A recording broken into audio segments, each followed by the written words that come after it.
Hello guys, welcome to the video lecture on Introduction to Accounting. So our topic in today's video is on multiple choice question relating to Introduction to Accounting. So there will be a series of videos with respect to multiple choice question. This particular video relates to part 1 of Introduction to Accounting MCQs. Let's move on to our first question. Recording of capital contributed by the owners as liability ensures the adherence of principle of. Now you are aware of capital contributed by an owner is considered to be a liability, which is a concept of separate entity concept in accounting concept. Therefore, the answer will be C, separate entity. Question number 2. As per the double entry concept, you are aware of the fact that liability plus capital comprising of the total liability of a business organization, and on the other side there is an asset. So capital plus liability is equal to asset. So under the combination out mentioned here, capital will be equal to asset minus liability. So the answer will be B. Question number 3. Under which of the following concepts are shareholders treated as creditors for the amount they have paid on the shares they have subscribed to? Again, if you remember the concept of separate entity, it was clear that there is a difference between the proprietor and the business. Both are considered to be a separate entity. And it was the amount of money which is being contributed by the proprietor to the business is considered to be a liability. Now, with respect to this particular concept where shareholders is also treated as creditors, it is a separate entity concept, and therefore the answer will be business entity concept, which is C. Question number 4. Provision for bad debt is made as per the. Now, if you go through this particular option, you will find that we have studied about the conservatism concept, where we say that all anticipated expenses and losses in an organization has to be taken into consideration and no anticipated income or probable income to be taken.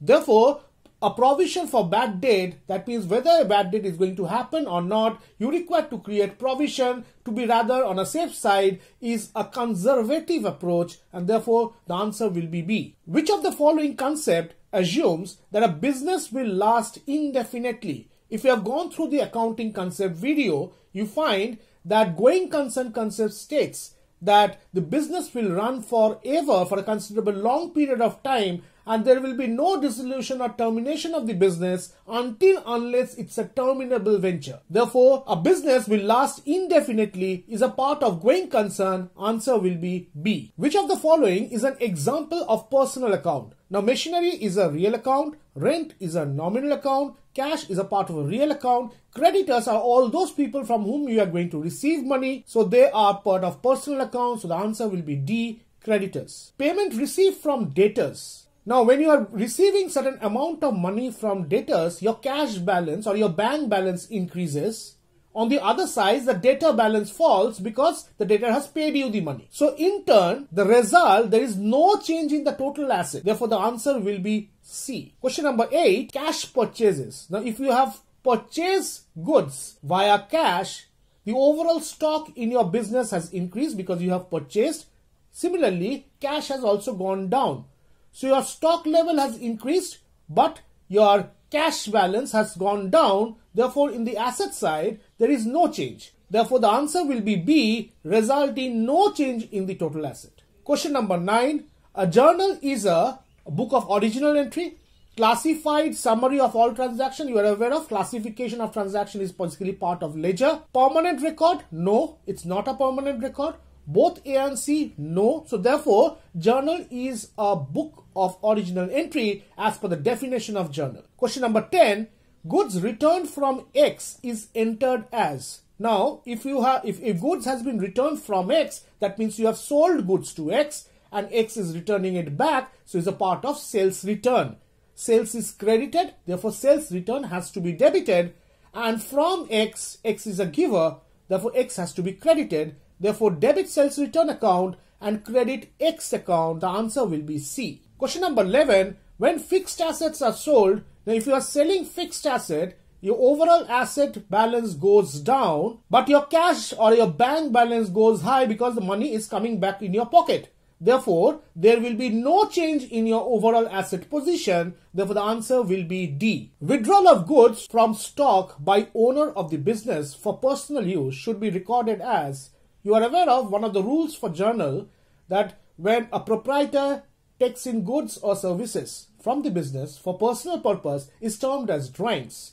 So he has taken out goods from the business, so therefore drawings account will be debited, and since the stock level or the goods has gone down, the stock account has to be credited. So debiting drawing account and crediting stock account, answer will be C. Purchase of goods on credit. So if you have purchased goods on credit, your overall goods or stock goes high, that means your asset goes high.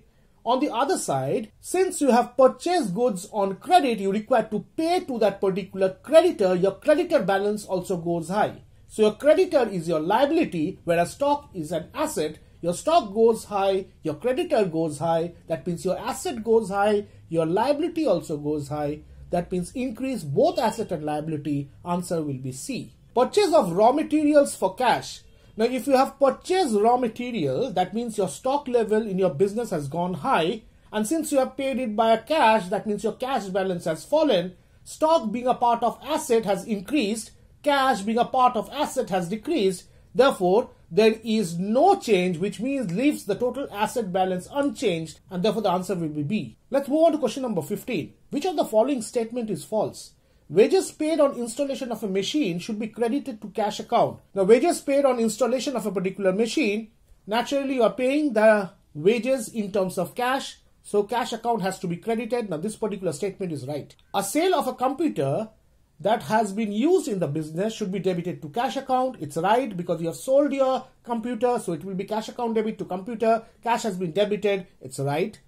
Repairs of a machinery purchased second hand should be debited to machinery account. Yes, it is capitalized and therefore repairs to be added to machinery account. It's also right. Therefore, withdrawal of goods by a proprietor in the business should be credited to capital account. It is wrong. It should be debited to drawings account, and the concerned amount of goods or stock required to be credited. So the answer is D. That's the statement which is false. Question number 16. Which of the following is or are a fixed asset? Closing inventory is a current asset. Fixed deposit, you can convert it into cash very soon. So it's a current asset. Prepaid expense is a current asset. Patent will be the answer. So the answer will be C, which is a part of fixed asset. Now question number 17. If machinery account is debited with the amount of repairs incurred on the machine, this is an example of. Now there are certain errors in a trial balance, be it a compensating error, error of principle, error of commission, or error of omission. If you haven't gone through the details of what these errors are all about, kindly refer to the playlist with respect to trial balance errors. Now, if machinery account is debited with the amount of repairs as an expenditure incurred on that particular machine, now this is an error of principle. Now what is an error of principle? In simple words, it can be said as an accounting entry recording in an incorrect account. It should be repairs, it has gone to machinery. The amount are often correct. Unlikely an error of an original entry. Sometimes it happens that the error of principle is a procedural error, meaning that the value recorded is correct, but the entries which are being made has been made in a wrong account. Therefore, the answer will be B, errors of principle. I would request again to refer to the video relating to trial balance errors to get a concept with respect to errors in trial balance. Question number 18. Rupees 5101, this is 5101, received from Mohan credited to Shoham's account. Now this type of error happens when a bookkeeper or an accountant record a debit or a credit to the correct account but to the wrong ledger account. Now for example, money that has been received from a particular customer is credited properly to a particular receivable account but onto a wrong customer side. Similar is this particular transaction. An amount of money received from Mohan has gone to Shoham. So the answer will be C, because this kind of error is said to be commission errors. Question number 19. Rupees 500 paid as cartage on a new plant and machinery. This was debited to carriage inward account. This is an error of, again the same, that in accounting entries record in the incorrect account.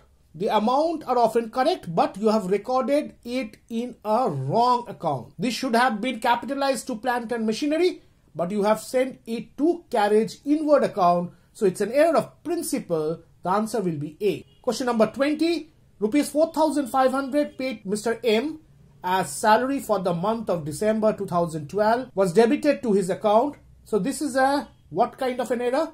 either be a principal, omission, commission or compensating errors. So if you remember, rupees 4,500 paid to Mr. M as salary. This was debited to his account, but his account means to say Mr. M's account. It should have been salary account. So it has been a record on the debit or the credit side to a correct account, but on the wrong side of the ledger account. So the answer will be C, commission errors. So this was part A of multiple choice question relating to introduction to accounting. In our part B, we will be solving more MCQ questions relating to the accounting and accounting theory. Till then, thank you. Have a nice day.